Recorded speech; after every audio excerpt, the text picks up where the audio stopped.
Gündem ve ekonomiye hoş geldiniz. Bugün Ankara stüdyomuzda önemli bir konuğumuz var. Doğan Akın'la beraber kendisine sorularımızı yönelteceğiz. BDP eş başkanı Gülten Kışanak konuğumuz. Gülten Hanım hoş geldiniz yayınımıza. Hoş bulduk. İyi yayınlar diliyorum. Sağ olun efendim. Teşekkür ediyoruz. Gülten Hanım hemen başlamak istiyoruz. Türkiye bir süredir İmralı görüşmeleriyle beraber yeni baştan barışı konuşmaya ve umutlanmaya başladı. Hemen başta şunu sormak istiyorum net bir şekilde. Bu yolun sonu, yani mutlu son ve gerçekçi son neresidir? Bu yol bizi nereye götürüyor? Onu sorarak başlamak istiyorum size. Aslında temennimiz bu yolun sonunda kalıcı bir barışa ulaşmak ve Türkiye'deki hak ve özgürlüklerle ilgili sorunları çözmek. Bu ülkenin çoğulcu kimlik yapısına uygun demokratik bir rejime kavuşmak, bir yönetime kavuşmak ve çatışmayı, kavgayı, dövüşü, ölümü hayatımızdan çıkarmak. Yani demokratik özellik, federasyon, hani bunlar da hep tartışılıyor. O açıdan bunu tam anlayalım. Sizin cephenizden nasıl gözüküyor resim diye sormak istedim. Yani bu yolun sonunda Türkiye içinde aynı sınırlar içinde hep beraber birlikte yaşamayı umut ettiğimiz bir resimden bahsediyoruz. Öyle değil mi Gülten Hanım? Tabii ki birlikte yaşamanın biz koşullarını şimdi oluşturmaya çalışıyoruz. Aslında bu müzakere dediğimiz, çözüm süreci dediğimiz, barış süreci dediğimiz süreç bizi hep birlikte demokratik bir yaşam içerisinde özgürlüklerimizi kullanabileceğimiz bir ortak geleceğe kavuşturmak.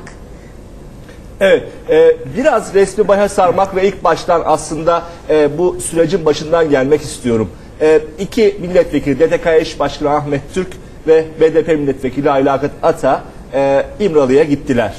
Bu gidişten daha evvel BDP yönetiminin eş başkanı olarak sizin haberiniz var mıydı? Yoksa daha sonradan mı haberiniz oldu? Ya da bu isimleri beraber mi kararlaştırdınız Gülten Hanım? Evet, bu iki arkadaşımızın İmralı'ya gidişi partimizin de bilgisi dahilinde yaşanan bir gelişmedir.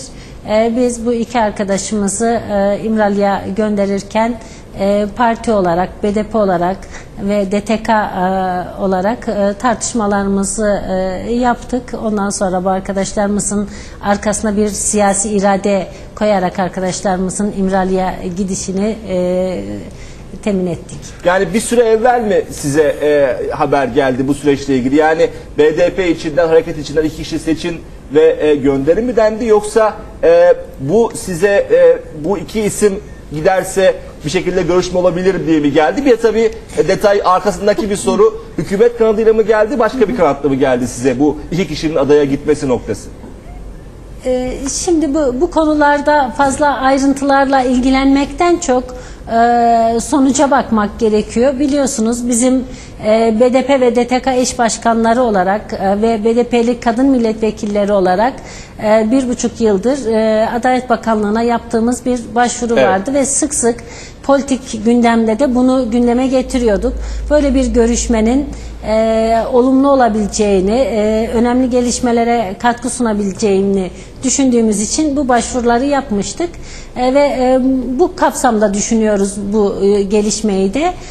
En nihayetinde sizin de bildiğiniz gibi zaten Adalet Bakanlığı'nın yaptığı bir açıklama var.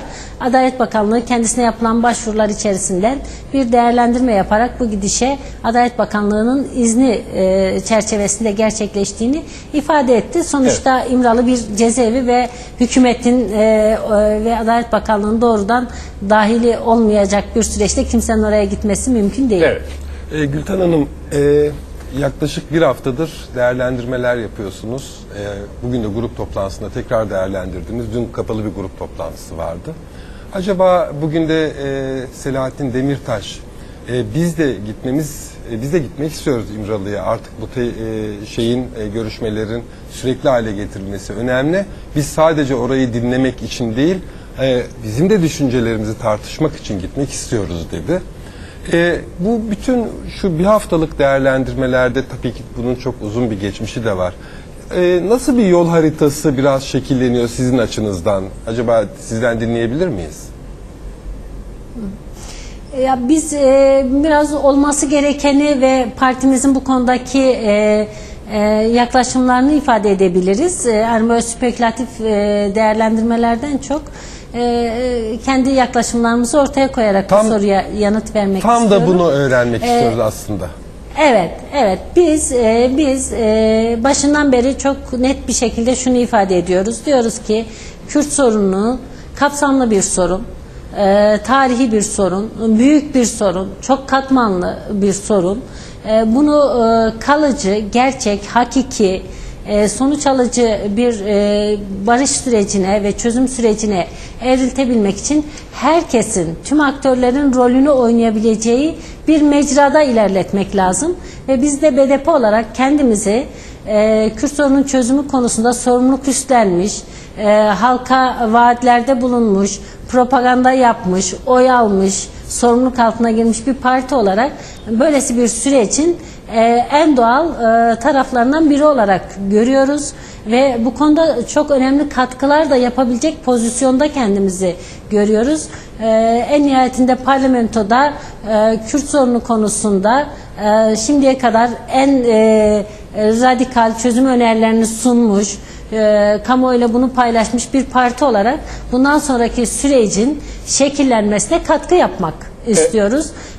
Ve bu hem toplumsal barışı tesis etmek, hem demokratik bir yaşamı, hem ortak özgür bir geleceği inşa etme konusunda kendimizi hem sorumlu hem görevli görüyoruz. Bu nedenle katılmak istiyoruz. Bu bizim beklentimiz ve olması gereken durumlardan birisi. Bir başka tarafı var ki evet, Kürtlerin bütün aktörleri, Kürt halkının çok büyük bir kesimi Sayın Öcalan'ı muhatap olarak gösterdi. Birinci dereceden kilit bir role sahip olduğunu ve orayla müzakerelerin yapılması gerektiğini ifade etti. Yıllarca bunun mücadelesini verdi. Biz de bunu istedik. Bu nedenle burada bütün aktörlerin bir araya gelebilmesi, birbirleriyle diyalog kurabilmesi, birbirlerine görüş aktarması, çözüm konusunda fikir üretmesi olması gereken bir yoldur. Bu nedenle biz BDP olarak şimdiye kadar kamuoyuna söylediğimiz, parlamentoda çalışmasını yaptığımız bu konudaki fikirlerimizi, görüşlerimizi Sayın Öcalan'la da paylaşmak, konuşmak ve tartışmak istiyoruz. Ayrıca bence sadece biz değil, bence parlamentodaki diğer siyasi partiler de bunu yapmalılar. Türkiye'nin bu konuda fikir üreten, akıl yürüten, sorumluluk almak isteyen bütün çevreleri yapmalılar. Yani bunu yapmalılar derken biliyorsunuz Sayın Öcalan Sayın Öcalan aynı zamanda bir örgütün lideri, örgütüyle de temas kurmalı. Yani herkes konuşabilmeli, birbiriyle diyalog kurabilmeli. Gülten Hanım, şunu mu söylüyorsunuz? Yani CHP de bir temsilci grubu İmralı'ya, MHP de bir grup İmralı'ya göndermeli mi diyorsunuz? Bunu da mı anlamalıyız? Tabii ki bunun yolu bence açık zaten. Yasal olarak da bir engel yok. Şu anda parlamentodaki milletvekilleri Türkiye'nin dört bir yanındaki cezaevlerine gidiyorlar. Görüşmeler yapıyorlar. Bir sorun varsa tespit etmeye çalışıyorlar. Çözüm konusunda yol gösterici olmaya çalışıyorlar. Neden İmralı'ya gitmesinler? Yani bunun yasal olarak da bir engeli yok. Sadece siyasi bir bariyer vardı. Bence şu anda hükümetin ve devletin bu konuda bir irade göstermesi, biz İmralı'da görüşüyoruz, bu sorunu çözmek için konuşuyoruz demesi, bu siyasi bariyeri de kaldıran bir durumdur. Onun için herkes gidip görüşlerini ifade etmeli, paylaşmalı, bu sürecin olumlu bir şekilde ilerlemesi için katkı sunmalı diye düşünüyorum. Gülten Hanım, bugün aslında bir çağrı daha geldi. Fethullah Gülen bu görüşmeleri önemsediğini belirten bir aslında açıklamada bulundu. Daha evvelki sizin röportajlarınızda özellikle KCK ile ilgili operasyonlarda hükümet ve cemaati sizin aynı kefeye koyduğunuzu da hatırlıyorum kimi demeçlerinizde. Bugünkü Fethullah Gülen çağrısını nasıl değerlendiriyorsunuz? Evet, bu KCK operasyonları üzerinden hani çok spekülasyon yürütüldü ama En nihayetinde bugün 10.000 kişi cezaevindeyse bu siyasi iradeye rağmen yapılamayacak bir durumdur.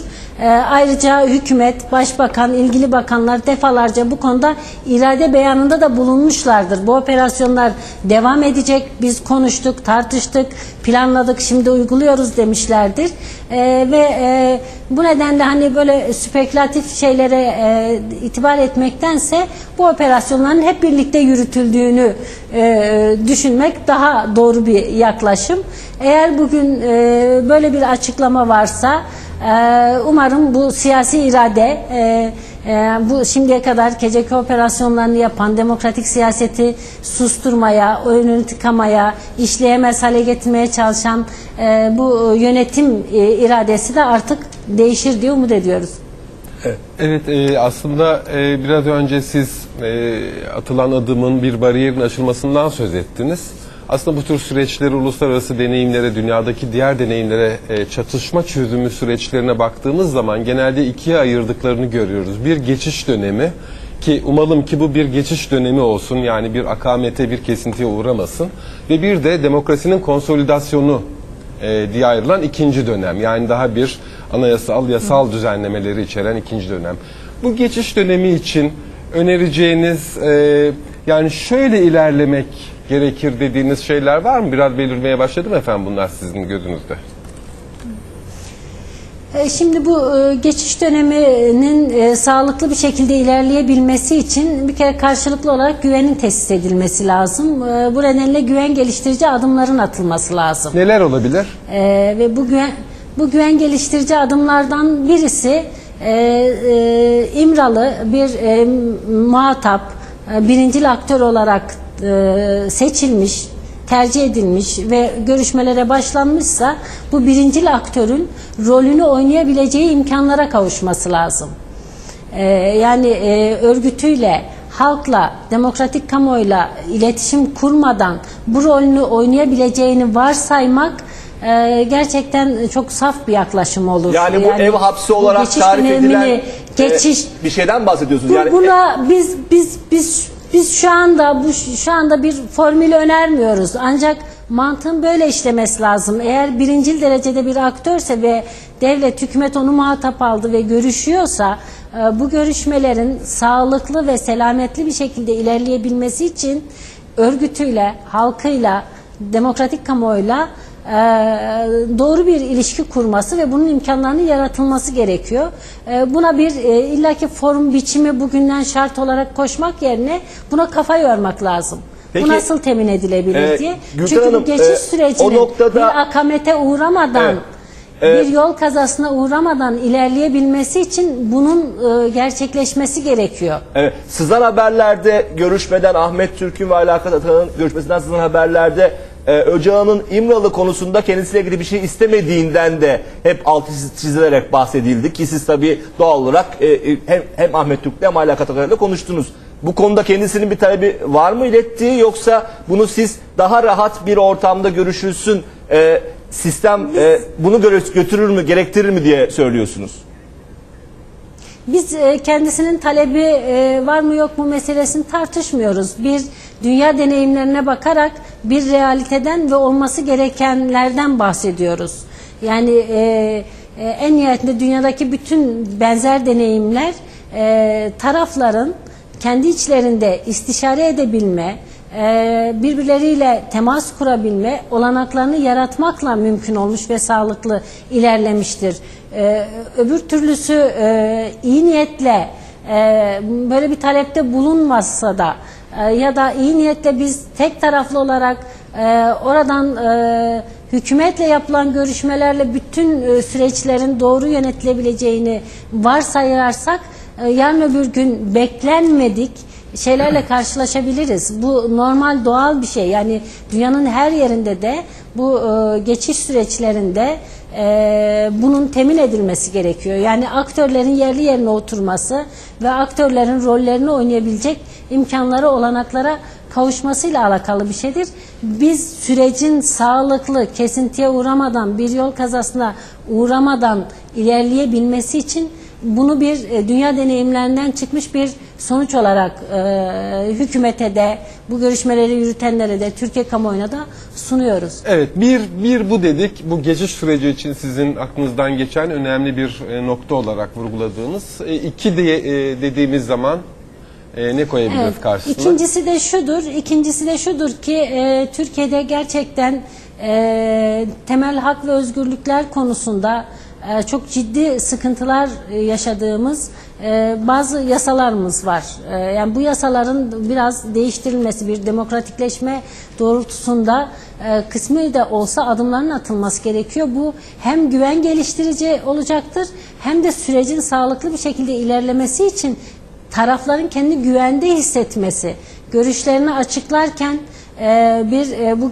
açıkladıkları görüşlerden dolayı, izledikleri yol yöntemlerden dolayı başka bir engelle karşılaşmayacağının özgüveniyle hareket etmeleriyle ilgilidir. Bunun sağlanması lazım. Yani bir yol temizliğine ihtiyacımız var. Bu güven geliştirici adımlar aynı zamanda bir yol temizliği niteliğinde olacaktır. Bunların da yapılması gerekiyor.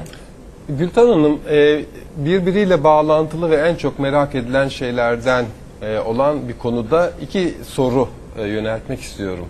Yine uluslararası deneyimler Güney Afrika'dan Britanya'ya kadar gösteriyor ki, İspanya'ya kadar gösteriyor ki bu çatışmaların çözüm sürecinde tarafların silahlı güçlerin desteğini, yani o müzakereyi yapan tarafların silahlı güçlerin de desteğini alması gerekir. Bu temel koşullardan birisi. AKP sözcüsü Hüseyin Çelik demiş ki bu süreçte Öcalan'ın örgüte ne kadar hakim olduğunu da göreceğiz. Yani bu süreç öyle bir süreç de olacak. Akıllarda bu çok var. Yalçın Akdoğan bunu biliyorsunuz Başbakan'a en yakın isimlerden birisi olarak sık dile getiriyor. Siz ne diyorsunuz bu konuda? Ya ben şimdiye kadarki gelişmelere bakarak bir değerlendirmede bulunabilirim. Bir yargıdan çok. Bu şöyle bir değerlendirmedir. En nihayetinde Sayın Öcalan PKK'nın kurucu başkanıdır. Bütün süreçlerine yön vermiş, şekil vermiş, kadrolarının oluşmasına, politikalarının oluşmasına doğrudan katkı yapmış, şekillenmesine katkı yapmış bir kişidir. Ve çok uzun bir süredir, yani 30 yılı aşkın bir süredir devam eden bir hareketten, bir örgütten ve bir organizasyondan bahsediyoruz ve bunun lideri durumundadır. Bu nedenle ben kolay kolay birbirlerine ters düşebilecek bir durumun olmayacağını düşünüyorum. Şimdiye kadar olmadığı gibi. Çünkü de biliyoruz, geçmiş bütün süreçlerde aslında devletin bazı politikaları hep böyle bir ayrılık yaratma üzerine kuruldu ve bunun için çok da efor sarf edildi, çok da çaba sarf edildi. Buna rağmen yaratılamadıysa bundan sonra da çok yaratılamayacak diye düşünüyorum. Yani daha da açıkçası bu söylenilen Kandil'le Öcalan arasında bir görüş ayrılığı olabileceğine ben ihtimal vermiyorum. Evet. Ancak biraz önce söylediğim her tarafla temas kurabilmesi bunun güvencesi olacaktır. Yani Sayın Öcalan eğer PKK ile ilişki kuramıyorsa onları etkileyebilme, onların görüşlerini alma, onların politikalarını yönlendirme konusunda bir imkana sahip değilse bu biraz önce söylediğimiz hakikat tek başına yeterli olmayabilir. Onun için hani evet, şimdiye kadarki açıklamalarından da bunu görüyoruz. Bu sürecin arkasındayız diyorlar.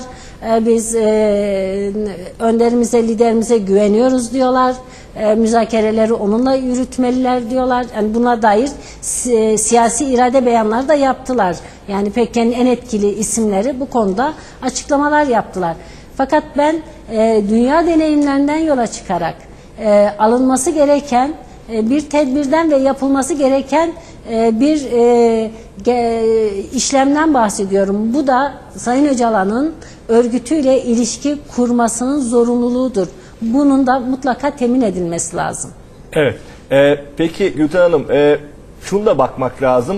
Meclise içeri baktığımız zaman hükümet zaten bir açılım noktasında sizde daha evvel de görüşüyordu. Şimdi adaya da gidilmesi noktasında, İmamoğlu'na gidilmesi noktasında bir yol açtı.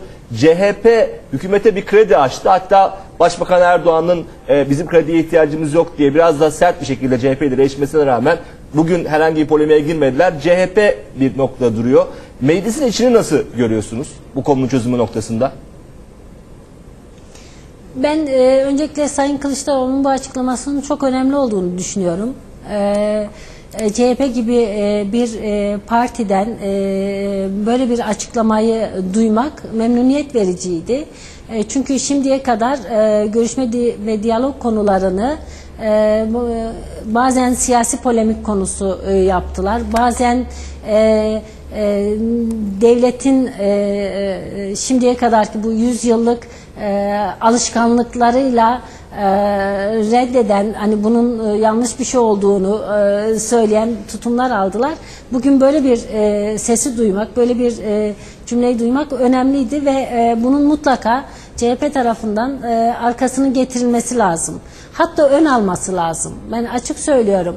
CHP yeri geldiğinde bu ülkede kurucu irade olduğunu söylüyor, kurucu parti olduğunu söylüyor ve o zaman bu ülkenin geleceğiyle ilgili birlikte demokratik, özgür bir yaşamın inşa edilmesiyle ilgili yaklaşık 20 milyonu bulan Kürt yurttaşlarla devletin barışmasıyla ilgili ortaya çıkan bu ihtilafın çözülmesiyle ilgili de ön alıcı bir politika izlemeli.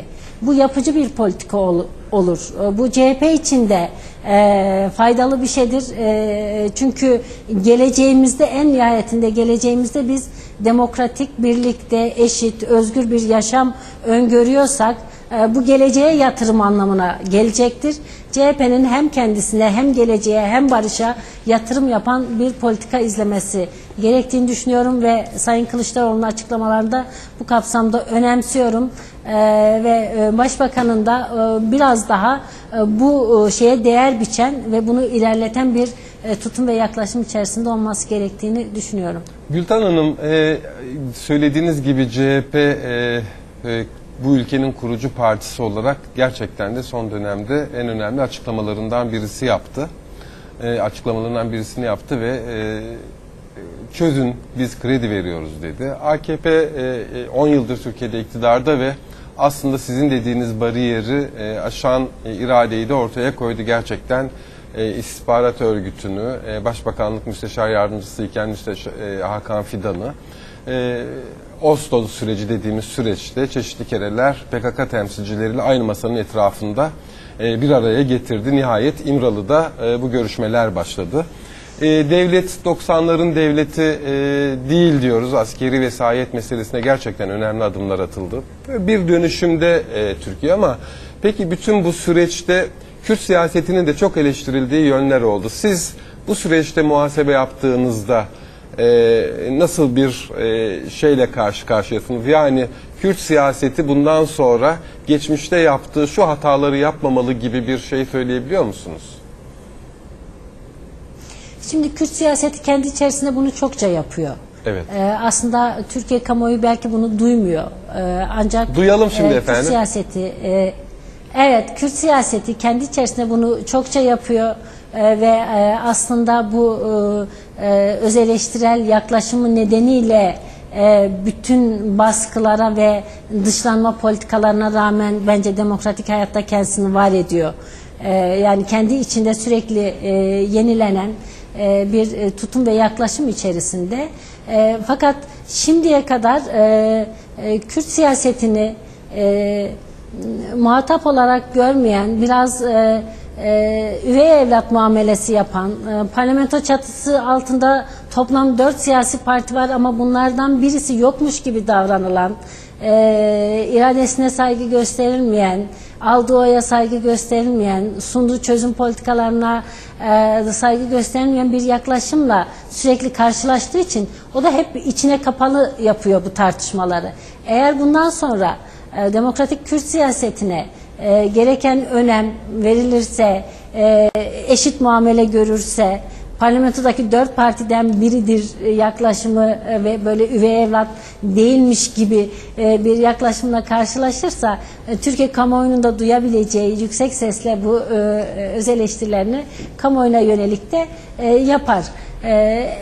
En nihayetinde çok kabaca söylersek buradan hani söyleyebileceğim bir cümle şudur ki aslında biz barışın taraftarlarını çoğaltabilirdik. Biz barışı isteyen, çözümü isteyen, temel ve hak ve özgürlükler konusunda ilerleme kaydedilmesini isteyen bir politika izliyoruz. Bunun için mücadele ediyoruz. Ama tek başımıza bunun mücadelesini yürütüyoruz. Ağır bedelleri ödüyoruz. Fatura çok kabarık ve bu ağır bedellerin karşısında reaksiyoner davranıyoruz.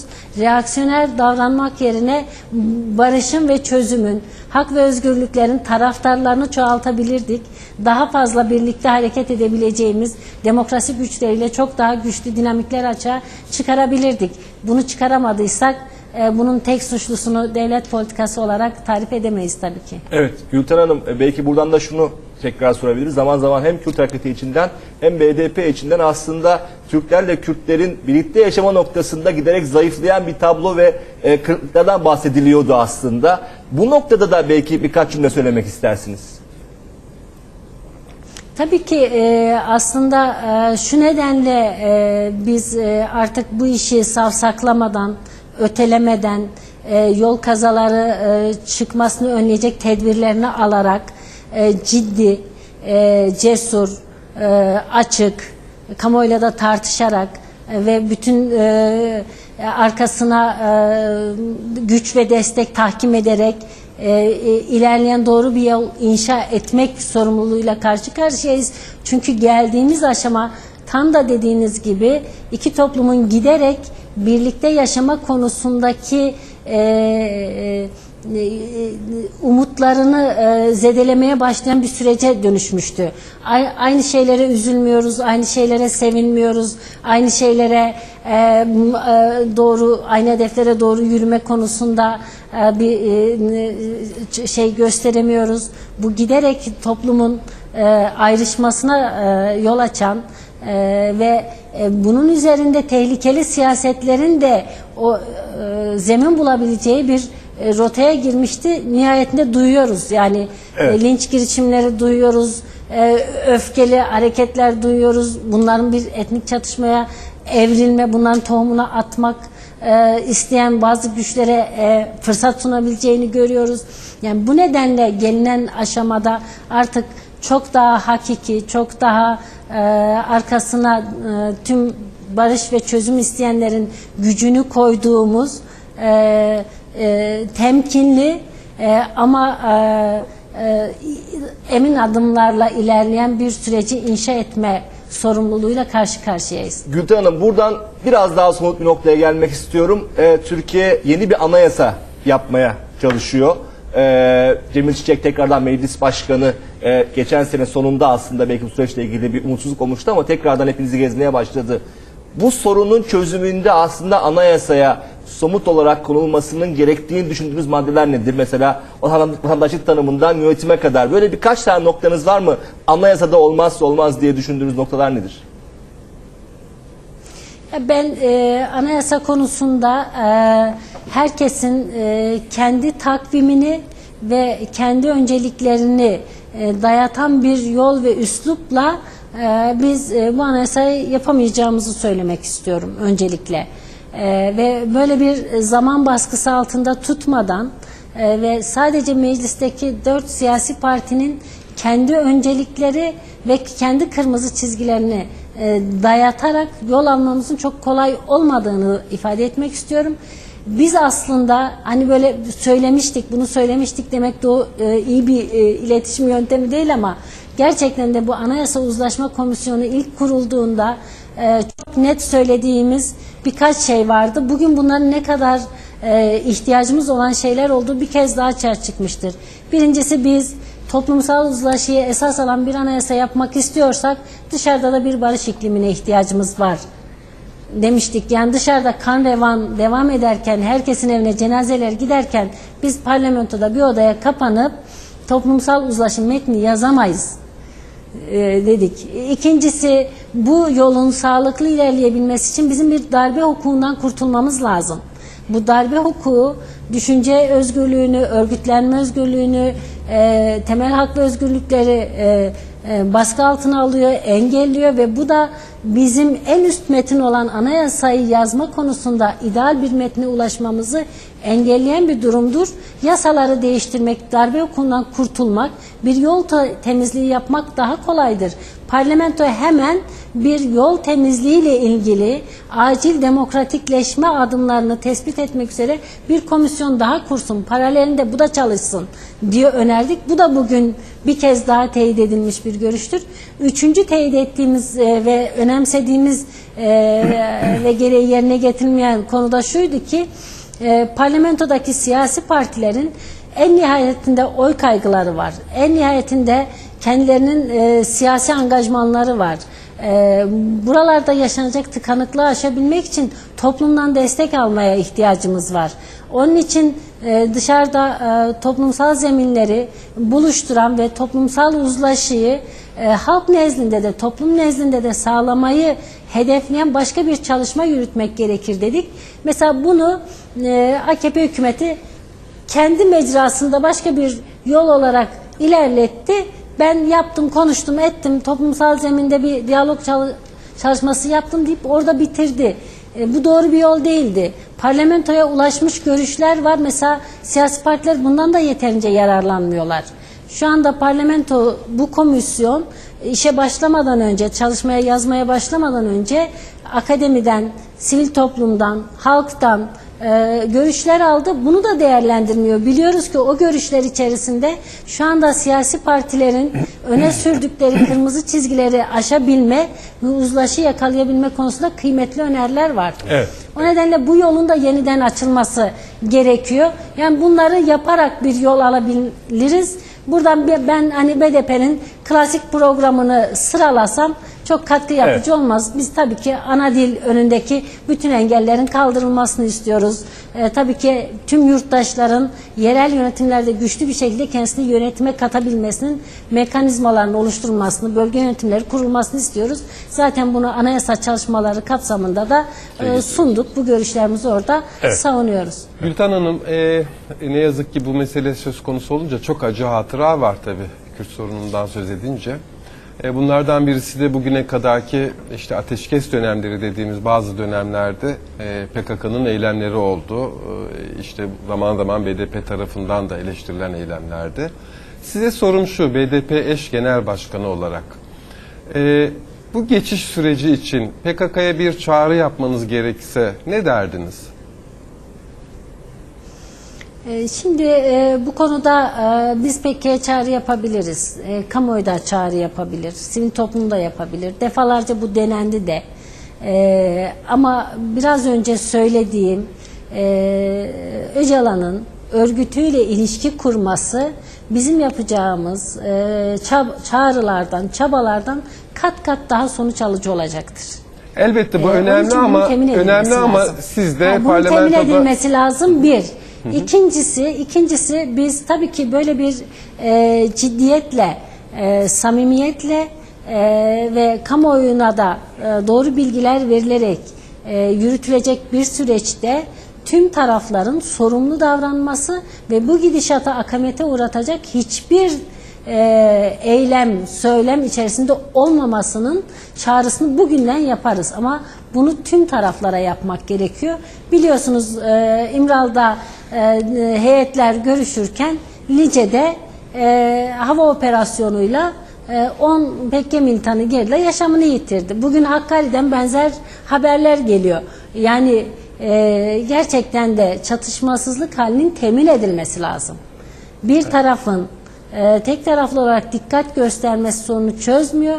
Her iki tarafında çatışmasızlık halini temin edecek bir siyasi iradeye de bu konuda yetki veren bir tutum içerisinde olması lazım. Şimdi PKK diyor ki benim siyasi iradem Öcalan'dır. Öcalan bu konuda diyor ki ben örgütümle ilişki kurarsam bunu temin edebilirim. Sonuçta devlet adına siyasi irade hükümettir, parlamentodur. Ordu da hükümete, parlamentoya bağlıdır. Bu her iki taraf siyasi irade sorumluluğunu yerine getirir ve bu sorumluluğunu yerine getirebilecek mekanizmalara sahipse bunu önleyebilir. Gülten Hanım, böyle açık konuşarak temin etmek lazım. Bu böyle çağrılarla falan tek başına temin edilebilecek bir durum değil. Gülten Hanım, son sorumuz şu, çünkü son 3 dakikamız kaldı. Bu işin halkla iletişimde çok önemli. Hem Türk tarafıyla hem Kürt tarafıyla. Bu iletişim dili de tabii bir süre sonra önemli hale, daha da önemli hale gelecek. Bu noktada BDP'nin üzerine düşen ne var ve siz bunu nasıl yapmayı hedefliyorsunuz? Yani Türkiye kamuoyuna bunu anlatırken, bu süreci anlatırken, çünkü herkesin daha açık ve daha şeffaf ve daha anlayabileceği, nereye gideceği sürecin bir sonuca ve söze ihtiyacı var aslında. Yani biz BDP olarak bu konuda sorumlu bir dil ve yaklaşım sergileyeceğiz. Ben en yapıcı dilin anlamaya dönük dil olduğunu düşünüyorum. Onun için biz anlamak istiyoruz, itirazlar da duymak istiyoruz. Bu itirazlara yanıt verebilecek olumlu ve olgun bir dil de kurabiliriz, buna hazırız. Ve en çok da bu ülkede acılar üzerinden siyaset yapıldı. Ben buradan çok açık yüreklilikle şunu söylüyorum. Gerçekten de bu acıların hepsi bizim acılarımızdır. Evet. Tabii ki biliyoruz, hiçbir ananın ve babanın yaşadığı acıyı bir başkası birebir duyumsamaz, ama biz bunu toplumsal sorumluluğumuzun bir gereği olarak şimdiye kadar yitirdiğimiz bütün canların acısını yüreğimizde hissediyoruz. Asla bir ayrım yapmıyoruz. Tüm bu acıların tamamına saygı göstermek gerektiğini ve onlara gösterdiğimiz saygının bir gereği olarak da bu topluma barışı armağan etmekle sorumlu ve yükümlü olduğumuzu ifade etmek istiyorum. Gülten Hanım, Murat son soru dedi ama benim merak ettiğim ve cevabı çok kısa olan 2 soru var. Birincisi İmralı'ya ikinci heyet ne zaman gidecek ve kimlerle gidecek? İkincisi de sizin de içinde olduğunuz bu Şemdinli'deki bu kucaklaşma meselesi nedeniyle dokunulmazlıklar gündemdeydi. Dokunulmazlıkların kaldırılması bu süreci nasıl etkiler? Çok kısa cevap alabilirsek. Evet, ben ikinci heyetin ne zaman gideceğini en nihayetinde bu görüşmeleri başlatan hükümetle birlikte konuşarak, tartışarak belirleyebileceğimizi düşünüyorum. Biz BDP olarak şu gün gitmek istiyoruz, bugün gitmek istiyoruzdan çok böyle bir yolun açılması lazım. AKP hükümetinin parlamentoda bulunan BDP'yi bu süreç konusunda doğru bilgilendiren, doğru diyalog kuran bir tutum ve yaklaşım içerisinde olması gerekiyor. BDP'yi muhatap olarak görmeli, konuşmalı, süreç hakkında bilgilendirmeli ve beraber tartışarak, konuşarak bu süreci ilerletebileceğimiz bir zamanda ve bu süreci ilerletebilecek kapsamda bir heyetle oraya gitmemizin mutlaka koşullarını beraberce yaratmalıyız diye düşünüyorum. Onun için buradan hani şu vakitte bu vakitte demekten çok bunun hani fazlaca ertelenmeden, fazlaca ötelenmeden, zamana yayılmadan, anlamsızlaştırılmadan, tek taraflı belirleme çabalarından vazgeçerek, beraberce konuşarak böyle bir yolun açılması lazım. En nihayetinde izni Adalet Bakanlığı verecek. Dokunulmazlık? Dokunulmazlık konusunda yani süreci keser mi, etkiler mi sizin bu konuda bu konuda kendi adıma söylüyorum. Eğer barışa hizmet edecekse, eğer çözüme hizmet edecekse, eğer bu ülkede acıların dinmesine hizmet edecekse, ben bugün dokunulmazlığın kaldırılmasına hazırım. Gülten Kışanak, çok teşekkür ediyoruz. Bence bu daha yeterli. Katıldığınız için teşekkür ediyoruz Gülten Hanım yayınımızda. Sağ olun. Ben teşekkür ediyorum. Kolay gelsin. Sağ olun.